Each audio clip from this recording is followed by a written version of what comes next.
నన్ను కోసిన రూపాయి వెళ్ళదని అన్నాడు. ఉద్యోగులకు అన్నాడు. పాపం రూపాయలు లేదు కదా, మన పథకం అడగద్దని నేను అనుకుంటా. ఉమ్, నాకు రైతు భరోసా వద్దులే అని నేను అనుకుంటా.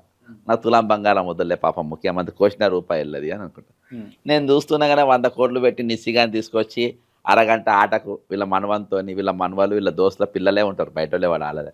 గంట సేపటి ఆటకు నువ్వు దాదాపు 100 కోట్ల రూపాయలు ఖర్చు పెట్టినావు. ఎవరి పైసలు?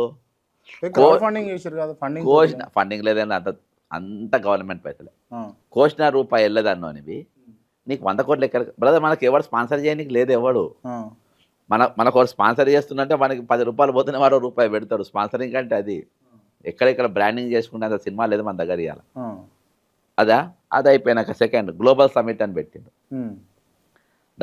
దాంతో ఎన్ని పైసలు పెట్టి ఫ్యూచర్ సిటీ కడతా అంటాడు, మూసి ప్రక్షాళన చేస్తా అంటాడు. ఆ కూలగొట్టే ఇండ్ల అందరి పైసలు ఇవ్వాలి.